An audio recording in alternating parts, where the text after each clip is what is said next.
गोंडा जिले के धानेपुर इलाके में माइनर सरयू नहर कटने से सैकड़ों बीघा फसल हुई जलमग्न। गांव की ओर बढ़ रहा पानी। सूचना पर पहुंचे अधिकारी बांध को फिर से दुरुस्त करने की कर रहे तैयारी। दरअसल गोंडा जिले में तमाम छोटी बड़ी सरयू नहरें हैं, जिसमें कुछ मुख्य नहर तो कुछ माइनर नहर हैं। सरकार की ओर से किसानों के खेतों में सरयू नहरें बनाई गई थीं ताकि किसानों को समय समय पर उन्हें सिंचाई की सुविधा का लाभ मिल सके।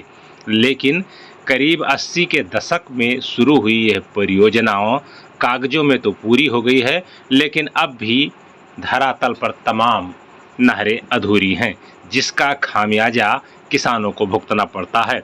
हालांकि किसानों को इसका आवश्यकता पड़ने पर सिंचाई का लाभ तो नहीं मिल पाता, लेकिन बारिश के मौसम में या फिर नहरों में उफान होने के कारण जब पानी छोड़ा जाता है तो नहर की पटरियां कट जाती हैं और इसका दंश किसानों को अपनी फसलों के नुकसान के साथ ही झेलना पड़ता है। ऐसा ही कुछ वाकया एक बार फिर इस बारिश के मौसम में गोंडा जिले के ही धानेपुर इलाके के मेहनवन गांव के निकट से होकर बह रही सरयू नहर के कट जाने से देखने को मिला है।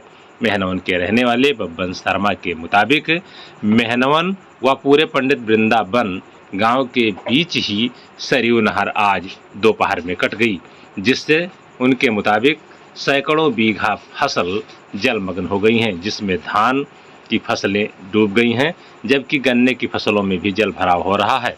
बब्बन शर्मा के मुताबिक बढ़े जल स्तर के कारण और इस पटरी में कटान होने के कारण पानी अब गांव की ओर बढ़ रहा है।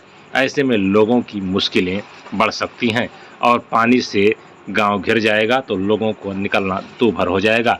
हालांकि जेई ने बताया कि सूचना मिलते ही वह मौके पर पहुंचे हैं और फिर इस कटी हुई पटरी को दुरुस्त कराने की तैयारियां कर रहे हैं।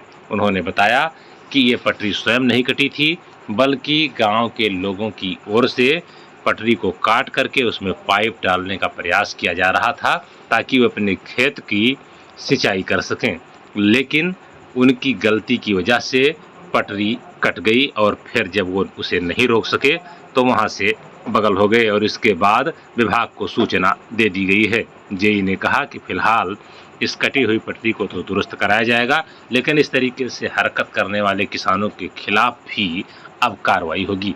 तो कुल मिलाकर अब सिंचाई महकमा सख्त हो गया है और जिन लोगों की ओर से पटरियां काटी गई हैं उन पर भी कार्रवाई कराएगा, जिसको लेकर के अब किसानों में भी ग्रामीणों में भी इस बात को लेकर के हड़कंप और हलचल मच गई है। देखने वाली बात यह होगी कि सिंचाई महकमा कब और कैसे क्या कार्रवाई पटरी काटने वालों के खिलाफ करता है, तो फिर हाल आने वाले कुछ समय में ही पता चल सकेगा। हालांकि इसकी पटरी कट जाने से इसका पानी जो है ग्रामीण इलाकों की ओर जा रहा है और खेतों में पानी जाने से धान की फसलें डूब गई हैं, जिससे किसानों को भारी नुकसान होगा।